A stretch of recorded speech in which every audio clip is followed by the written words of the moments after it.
Bismillahirrahmanirrahim. Assalamualaikum warahmatullahi wabarakatuh. Izin dokter sebelumnya perkenalkan saya Nabila Widya Tamakarna dengan NPM 24082600153. Tujuan saya membuat video presentasi mind mapping ini sebagai bentuk daripada tugas remedial blok kardiologi dan topik yang akan saya bawakan yaitu deep vein thrombosis atau DVT.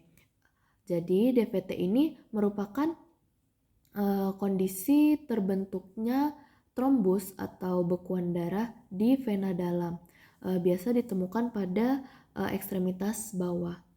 DVT ini dapat membahayakan karena sebagian trombus dapat dilepas menjadi embolus yang nantinya akan berjalan ke paru-paru dan menyebabkan emboli paru. Emboli paru ini merupakan kondisi yang dapat mengancam nyawa.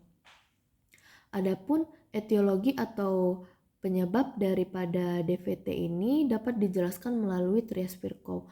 Yang pertama itu ada statis aliran darah, di mana aliran darahnya ini melambat dikarenakan duduk terlalu lama atau berbaring terlalu lama. Lalu yang kedua ada cedera endotel, yaitu terjadinya kerusakan pada dinding pembuluh darah akibat dari operasi, trauma, ataupun pemasangan kateter. Lalu yang ketiga ada hiperkoagulabilitas, di mana kondisi darahnya ini lebih mudah membeku. Biasanya kondisi ini tuh terdapat pada kehamilan, keganasan seperti kanker, atau orang yang memiliki kelainan pembekuan darah. Adapun faktor-faktor yang dapat meningkatkan resiko daripada DVT ini diantaranya yang pertama orang yang sudah berada di usia lanjut. Lalu yang kedua ada imobilisasi yang lama seperti pasca operasi ataupun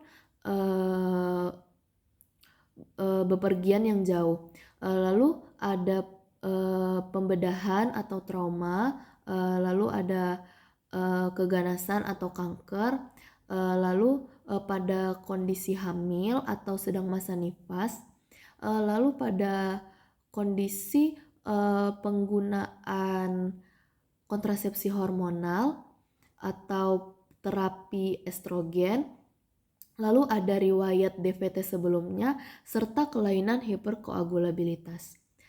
Untuk patofisiologi singkat terjadinya DVT ini, ketika salah satu atau lebih komponen dari Trias-Virchow ini terjadi, proses pembekuan darah akan lebih mudah aktif. Akibatnya terbentuk trombus di vena dalam. Trombus tersebut nantinya akan menyumbat aliran balik darah sehingga tekanan vena akan meningkat dan cairan akan keluar ke jaringan sekitar. Hal ini menyebabkan tungkai menjadi bengkak, merah, hangat, dan terasa nyeri. Jika sebagian trombus terlepas, trombus akan mengikuti aliran darah menuju paru-paru dan menyebabkan emboli paru. Adapun gejala klinis yang biasa ditemukan pada pasien yang menderita DVT ini ada nyeri pada tungkai, biasanya dia di bagian betis. Lalu ada pembengkakan, tapi pembengkakannya ini hanya terjadi di satu kaki saja, biasa disebut dengan edema unilateral. Pada kaki yang bengkak ini, kulitnya ini akan tampak kemerahan, serta apabila kita sentuh, dia ini akan terasa hangat.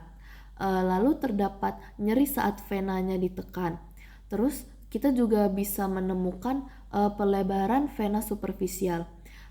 Pada kasus berat, kita juga bisa dapat melihat adanya sianosis pada pasien.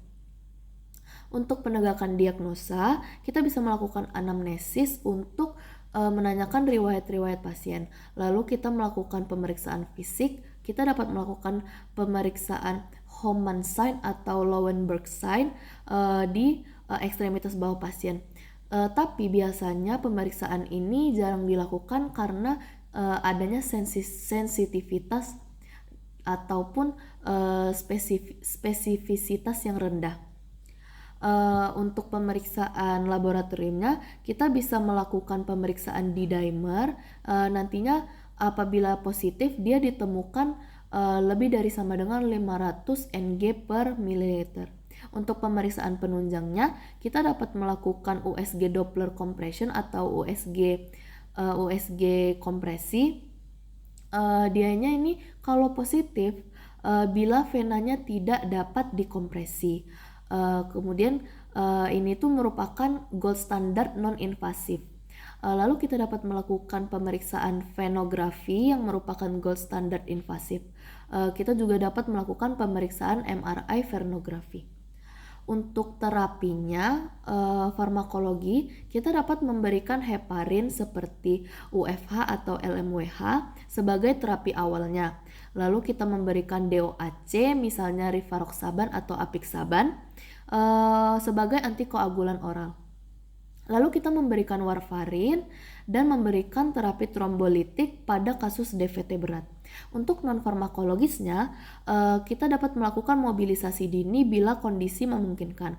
Lalu melakukan pemasangan compression stocking pada pasien, lalu melakukan peninggian posisi tungkai.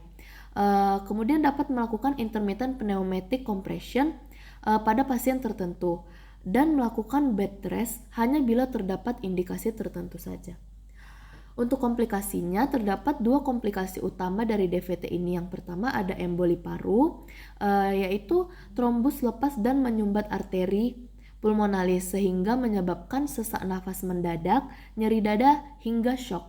Lalu juga bisa terjadi post-thrombotic syndrome, yaitu kerusakan katup vena akibat trombus yang menyebabkan nyeri kronis, pembengkakan menetap, perubahan warna kulit, dan ulkus vena.